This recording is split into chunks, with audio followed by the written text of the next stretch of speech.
patience through progression. And it's basically, well, we're all working towards something. Every day we get up and we get up inspired to work towards something, whether it's a big goal or a small goal. And throughout that, throughout the hard work that you put in, and throughout the progression that you're looking to see through that hard work, you have to have patience. Patience is the key character trait, and it's the key character trait that we all need as we work throughout any hard time, or through any hard time, easy time, or I guess you could say medium time, because there's always going to be a mix of both through each day, through every day that you go out. That you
As I was saying, patience through progressions, and how you need patience to go throughout the goals that you're working towards. So I had about 5 different scriptures. Moving over into the next slide, I have about 5 different scriptures and 2 separate definitions of what patience is and what progression is. So to start off, we'll look at patience. And patience is the capacity to accept or tolerate delay trouble or suffering without getting angry or upset.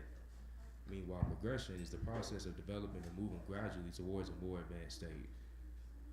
And another way to say it is just the act of progressing forward or onward movement.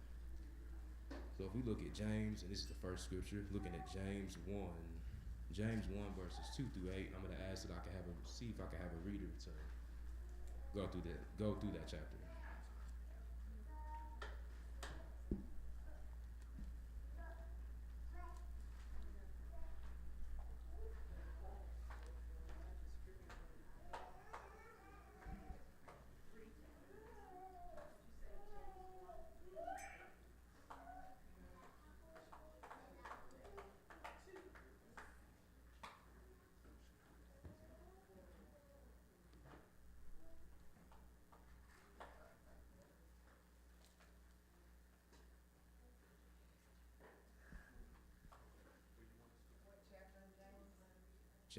This is in James 1 verses 2 through 8. 2 through 8. You ready? My brothers, count it all joy when you fall into various trials, knowing that the proving of your belief works endurance. And let endurance have a perfect work, so that you be perfect and complete, lacking in naught. If any of you lacks wisdom, let him ask of Elohim, who gives to all generously and without reproach, and it shall be given to him.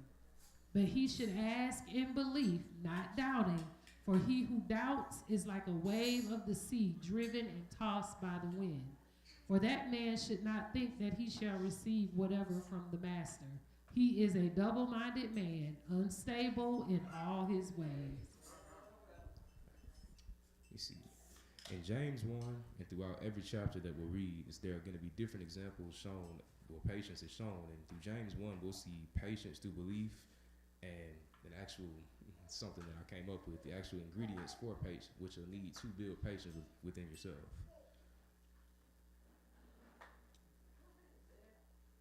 And if we look specifically at verses 6 through 8, this is like the down effects of what will come along with not having that patience through belief.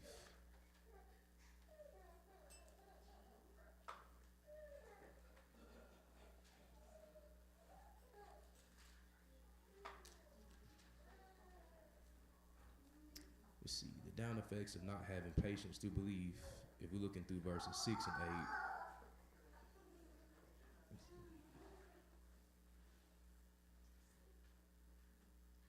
And you'll basically be cut off. You will be cut off if you chose to have different beliefs and different gods, or if you just chose not to hear if you just one day chose not to hear what Yahweh had put Yahweh set out for us to believe. It also works over in the verse 8, having that same message where if you choose to be, and this could be man or woman, a double-minded man or a double-minded woman, then you're basically choosing to live two different lifestyles. So in one half you say that you're Hebrew, but then in the other half you say that in the other half you're falling behind all these different people and all these different influences and all these different idols, and you don't have one specific source, because either you're lost with the intention to be found, but you're not sure where to look, or you're just lost and you deliberately choose to be that way, regardless of what the Most High said.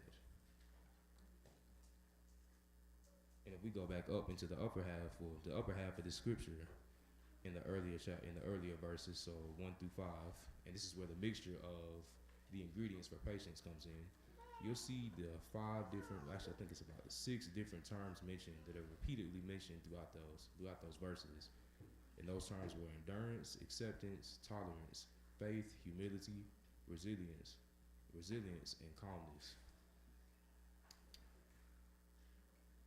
Now, if you want patience, it takes these qualities. And are all these qualities going to come to you as soon as you choose to, one day you decide, okay, I'm going through this too fast, I'm going through this obstacle, I'm going through this task too quickly, and now I want change. But in order for me to get change, what do I need? Mentally, what do I need? I know what I'm looking for spiritually, or at least I think I may have a vision of what I'm looking for spiritually, but what do I need mentally? And this is where these terms come into hand at. So it's just a consistency. It's a consistency that comes along with building them within yourselves. But we all can adapt to this and gain the ingredients for patience. But it's always going to be one thing at a time, one stage at a time, and one moment at a time.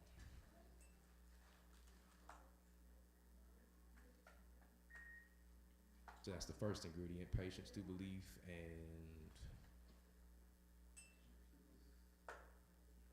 patience through belief, and the main ingredient shown in James 1 through 5, James 1 verses 5 through 8. Well, James 1 verses 2 through 8. My apologies. Now, if we move over into Philippians 3 verses 12 through 14, it'll touch on more. We'll touch on more of those ingredients. If I can get a reader for that too.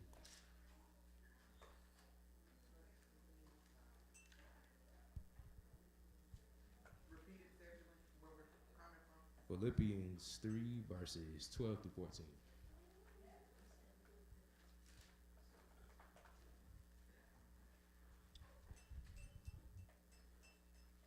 You want me to read it when I got it?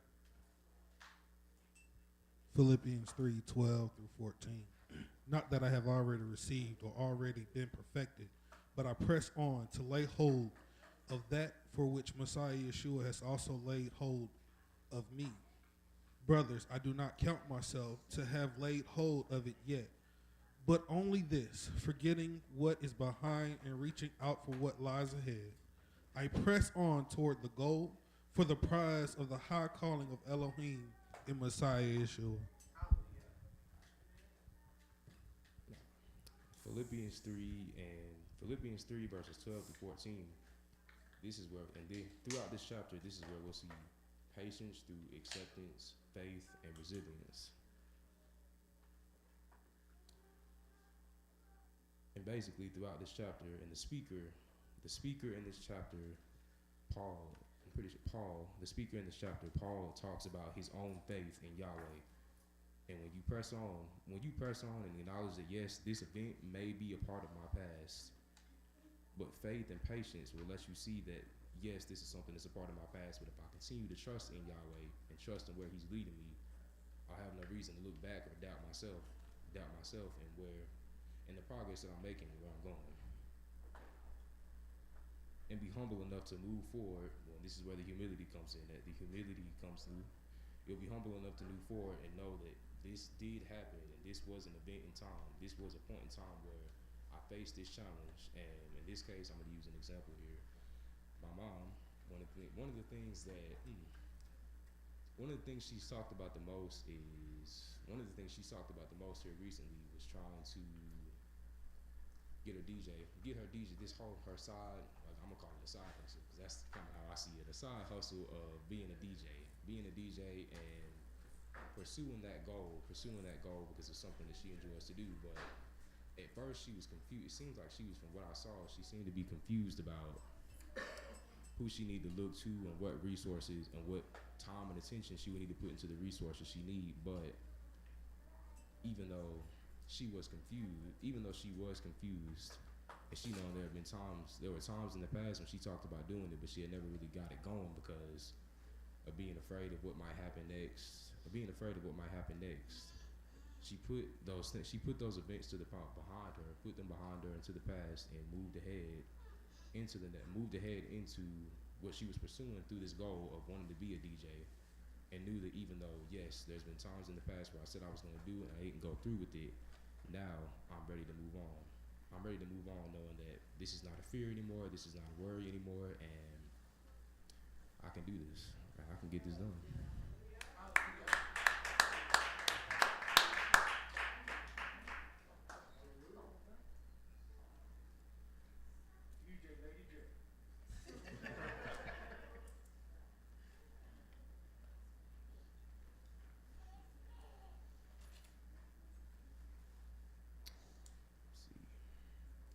Acceptance. That's a big part that's shown in this chapter too, is having that acceptance and that goes through awareness and recognition. That's another piece to have that you have to really look into if you want to move forward, knowing that you may have had some rough events in the past behind you, but if you want to move forward without fear, acceptance plays another big part in that, and I did want to point that out too before we moved into the next chapter.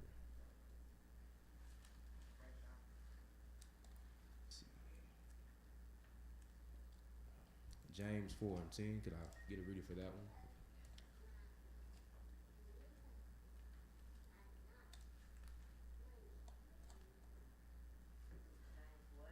James 4 verse 10.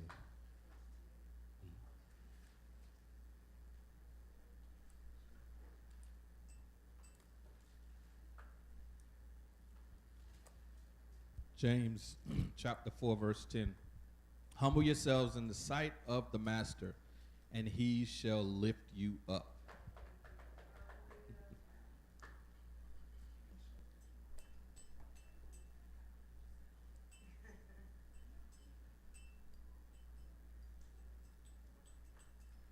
This is another simple and basic way of saying that you would need humility, another way of saying, another reason and saying of why you need humility and just to be humbled.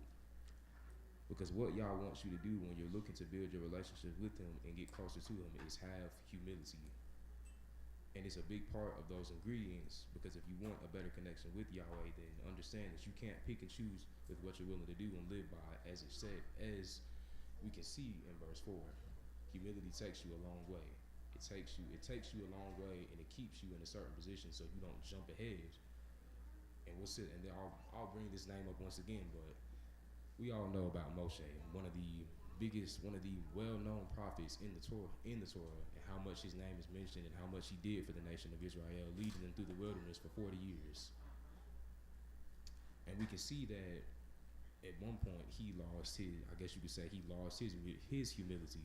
And this goes into Numbers 20 that we're actually going through Numbers right now. We're looking into Numbers 20 where the people I think they had just arrived to the wilderness of Sin. I'm sorry, I don't know how to pronounce it, but They had arrived to another half of the wilderness, and the people were thirsty. They were looking for a resource, a source of water. So Yahweh came down to Moshe and Aaron and told them to strike the rock. Well, not to strike the rock, but that they would strike the rock and it would give them water. But they need to wait until he gave them the call, gave them the okay to do it. But they went ahead. They went ahead and gave the people the water. So Moshe struck the rock twice. It came out. They had water, but they still faced punishment from Yahweh because they went ahead of him, and instead of being humbled and staying in that position that he told them to be in, he went ahead. Well, they went ahead. Moshe specifically, but they both went ahead, and because of that, it costed them their lives, which is why neither one of them got to endure and see what the promised land had for the rest of the nation, because they both died on mountains. They both died on separate mountains. So humility, once again, it goes a long way, and it can be explained and shown in a lot of different ways throughout the Torah, and even some of the things that we see right now in the world that we're living in, that is a major trait and a major impact when it comes to developing patience.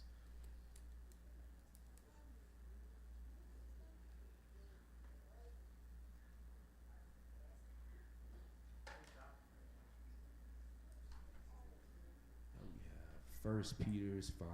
Now we're moving into First Peter's 5 verses 6 through 10.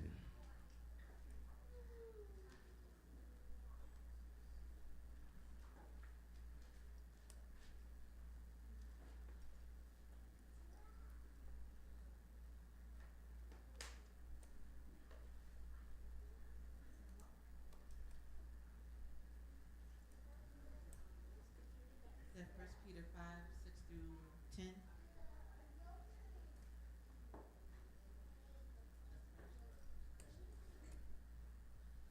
Humble yourselves then under the mighty hand of Elohim, so that he exalts you in due time, casting all your worry upon him, for he is concerned about you. Be sober, watch, because your adversary the devil walks about like a roaring lion, seeking someone to devour. Resist him, firm in the belief, knowing that the same hardships are experienced by your brotherhood in the world. And the Elohim of all favor, who called you to his everlasting esteem by Messiah Yeshua, after you have suffered a while, himself perfect, establish, strengthen, and settle you.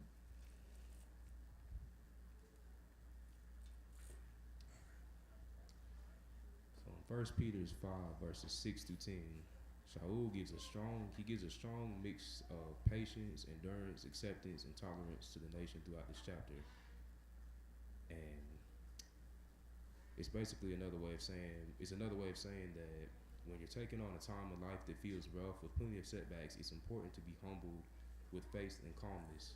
But it takes another level of acceptance and endurance to work through the challenges you'll see because without it, you'll fall every time. And this one I actually had a good example for this one. And this goes out to any of the kids or even to myself, because I'm about to go to college, and there are plenty of times where I could get hit with an expected test or an unexpected test. But let's say that you're taking a test, right?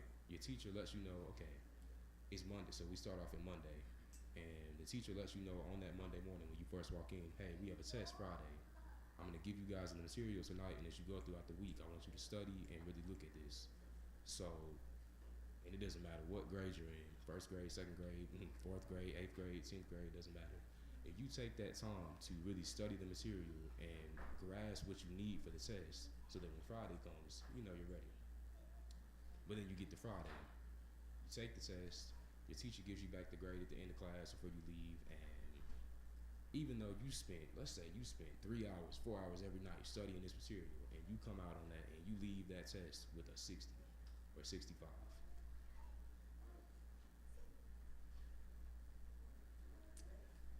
Now, you could give up, and you could just give up on the whole class and decide, you know what, if I flunk this test, and that means I'm just going to flunk, I'm not going to pass it at all for this semester. I'm not going to move into the next semester knowing that I could pass this class, but I'm going to choose to fail instead because I failed this test. So if I fail the test, that means I'm going to flunk the class in general.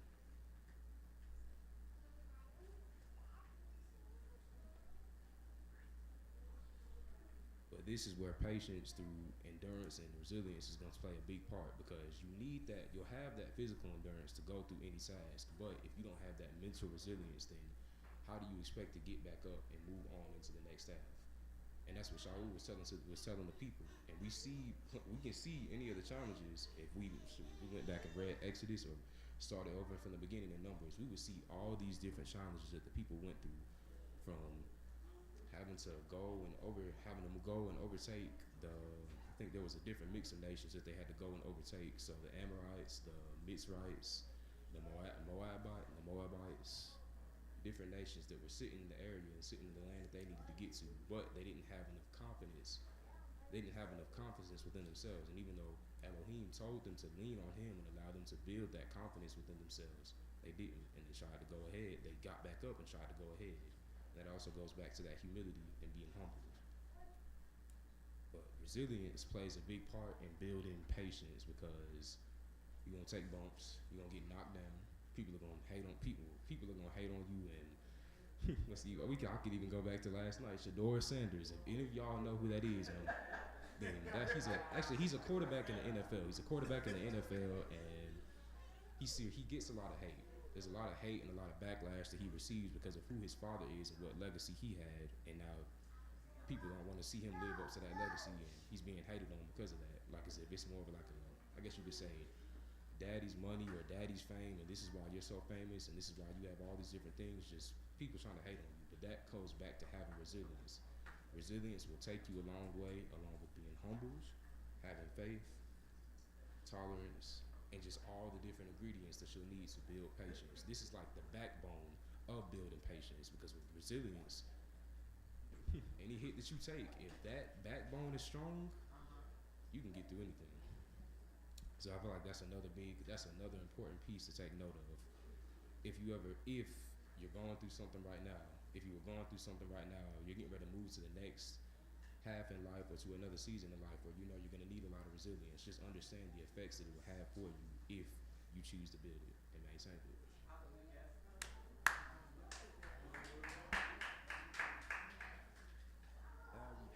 Now we have to close out this first half of just understanding what these two are and the different scenarios that they can go and they've worked through and shown throughout these chapters. We're looking at Galatians 5 verses 22 to 23.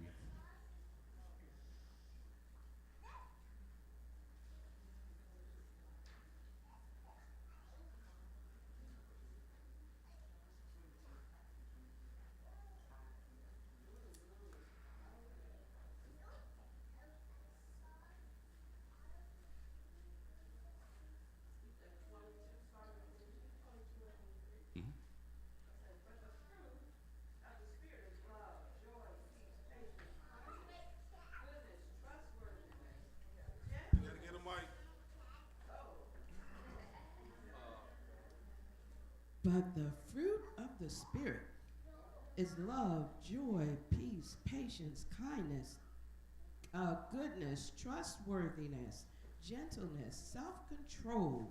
Against such there is no Torah.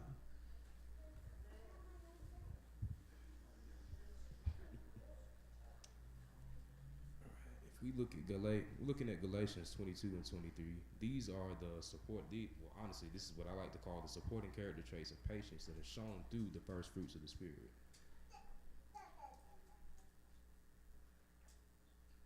And the traits honestly, I think the traits go hand in hand. So you have your complex traits through the ingredients for patience mixed in with the simple traits that our parents have been teaching us about since we were old enough to understand what they were and understand what those emotions were. But the key word to see here throughout these two verses is patience. It's mentioned and it's sitting in the middle for a reason. So if you ever go back and look at those scriptures on a day-to-day basis, that's one of the first ones that will come to mind.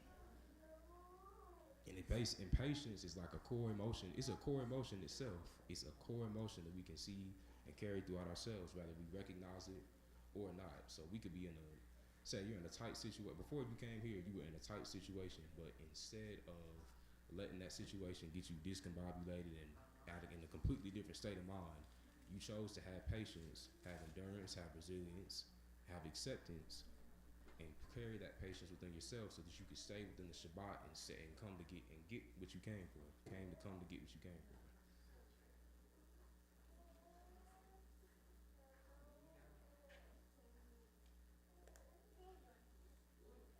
And Yahweh still wants us. He wants us to recognize that he wants us to recognize us every day, because every day there's something different knocking on the door that's going to test your patience.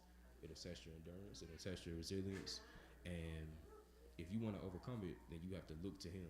Don't look to the rest of the world. You look to Him and you lean on Him with that patience and see where it leads you.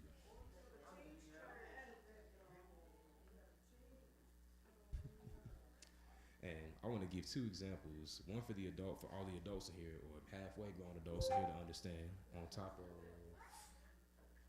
the little kids too. But I'll start with the little kids. So I think half of y'all in here watch Cartoon Network, right? Some of y'all have different shows that y'all watch that are on Cartoon Network. Well, a while ago they shut down the cartoon.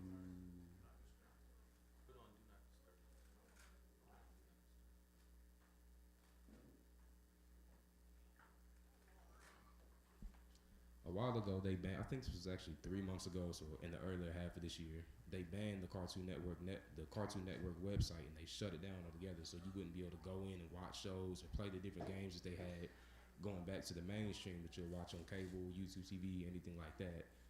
So in this case, you could say this is the time where you need to be patient. That would be a time where you had to be patient, whether you just now figured out that that's what happened, or if you knew about it when it first happened. Because we all have that one show that we grew up watching that you wish you could have stayed close to as you got older, because of how good it used to make you feel, and you know how good it used to make you feel, and how disconnected from reality it would make you feel. So you never had any problems or never had any worries whenever you were watching it or pretending to be somebody in it, because we all connected with them shows in different ways.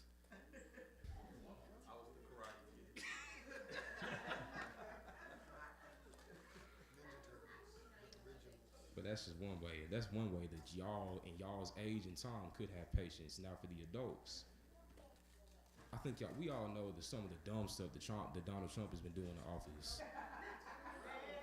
And if we look at earlier this year when he tried to ban fast food, and we know that there are a lot of people in the world that need fast food because of, they qualify for fast food because they live in low income households. So they need the money to go to school, and people's parents have the goal and have that goal made in mind that they want to get their child to school, and even if they don't have the money themselves, they still have that resource to lean on. So why would you take away a resource like that can help them achieve what they had, what they wanted? I'm sorry for the stuttering.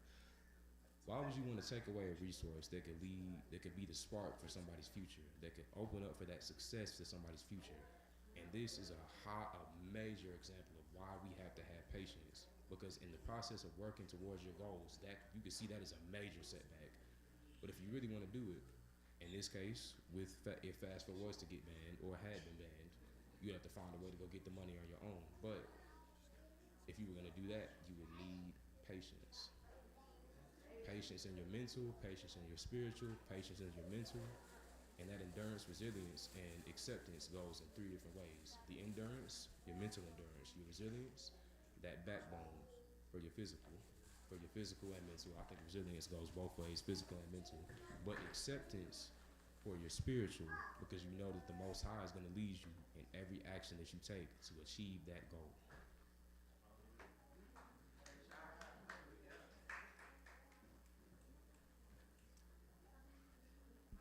But that's all I have for Galatians 5 verses 5, 22 and 23. Just being those supporting character traits to go along with the main ingredients for patience. I have some more live examples for y'all. And this would go through the first live example, patience through leadership. And if I could get a reader for 2 Timothy chapter 4, verse 2 through 4.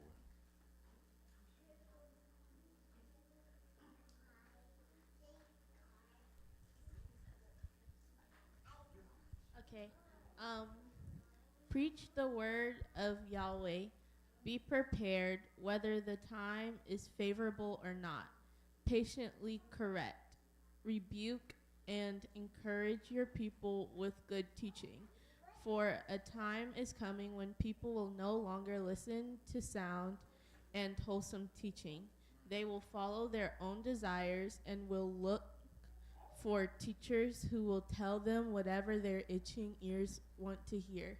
They will reject the truth and chase after myths.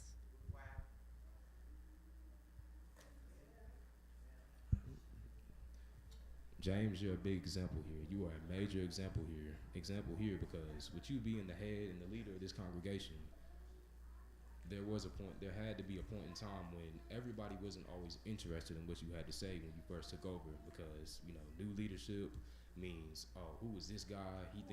Who are you? Like, who are you? What are you gonna do for us? What benefits can we get from you being our leader? And I'm not gonna say that y'all both go hand in hand, but this also goes back to, and I mentioned this earlier, Moshe being one of the main prophets and one of the main leaders throughout the Torah, and how he lost his patience and where that led him. But will you lose your patience? And that's my question to you. Would you ever lose your patience? And if you did, how are you going to regain it so you can continue to be the leader that you've been since you first took over, and even the leader that you've been outside of the ministry to the people who came across you in your business, came across you at the Y, came across at the store, on the side of the road when you were taking Margie for a walk. It doesn't matter. But to be a leader, you have to have patience, and that's one of the biggest qualities that you need. So I wanted to direct this example towards you just so you can have that in mind. Knowing that I already know that you got it in mind, but just to give you that reminder.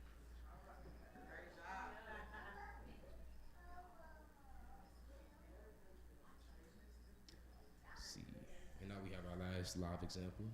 Patience through difficult times, and I know y'all see that book. Yep, because that might be me. That might be me here very soon.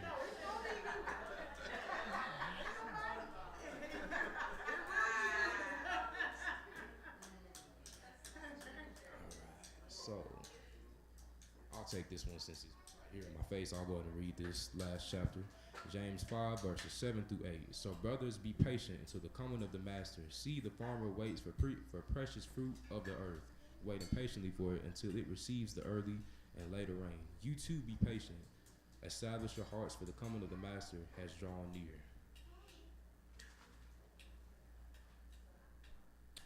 I like to be really direct whenever I read my scripture, so I'm gonna get right into the live example.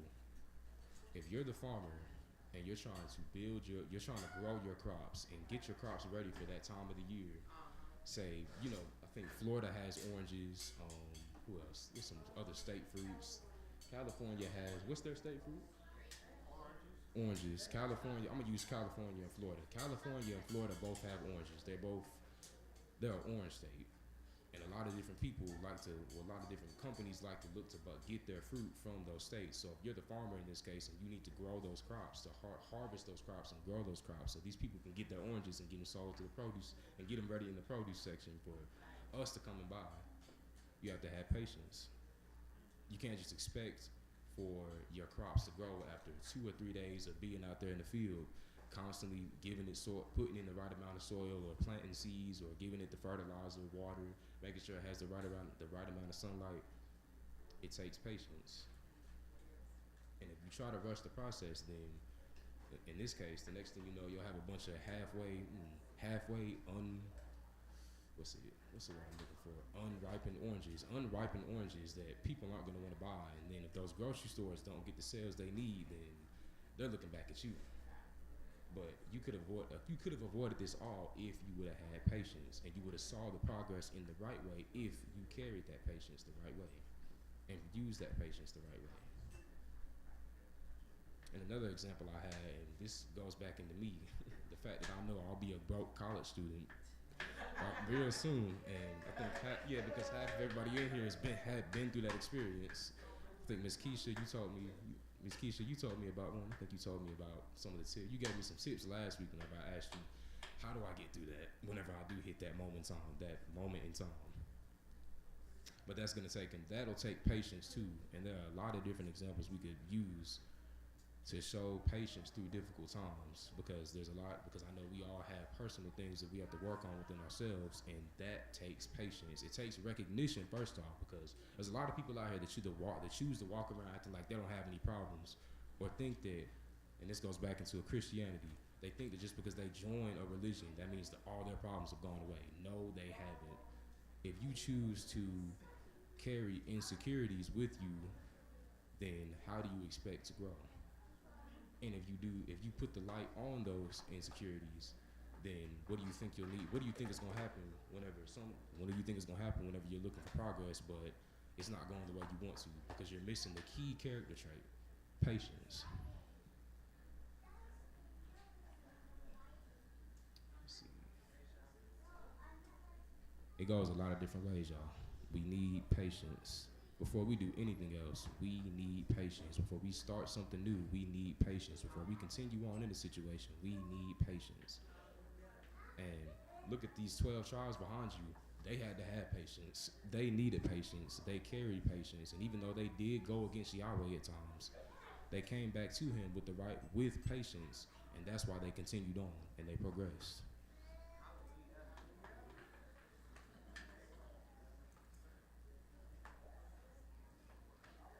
And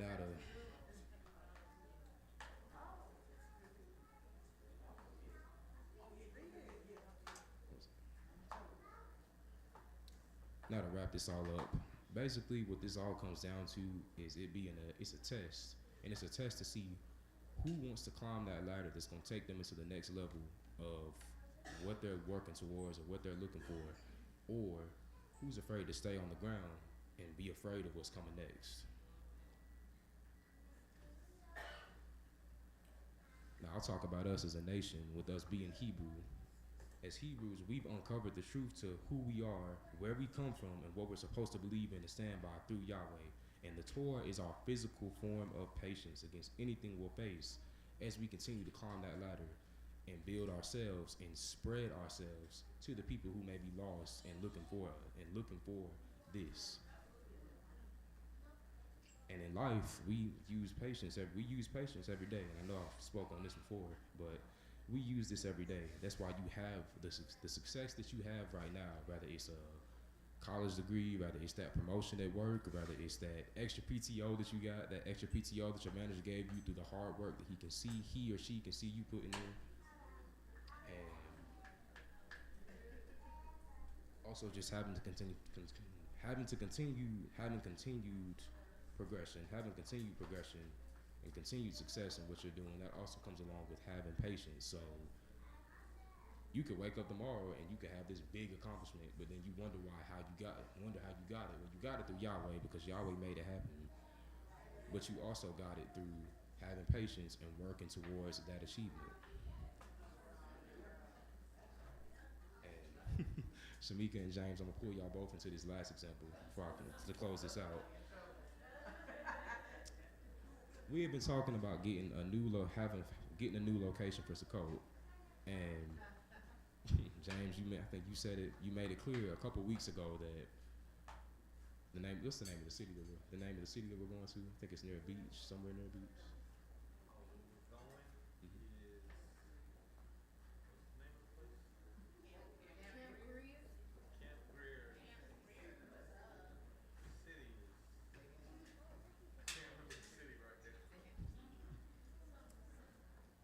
Well, the point is that you got that because you were patient. You didn't rush it and decide that, okay, we're going to go have Sukkot in the middle of High Point, and we'll see what happens. The city is Old Fort. Old Fort. And the outcome of you having patience is us being able to keep the Shabbat. Well, keep the feast days, not the Shabbat, keep the feast days. So you climb that ladder. That's the first step. You approach the ladder. You climbed it with that patience in mind and that patience in heart. You kept going up. You had the endurance. So you might have got rained on. It might have been hot. Your hands are getting tired, but you're still going up that ladder. And then the third and final step, you reach the top, and you got that achievement that you were looking for. And in this case, our location for this year's Sukkot and us being able to keep that feast day. Patience through progression.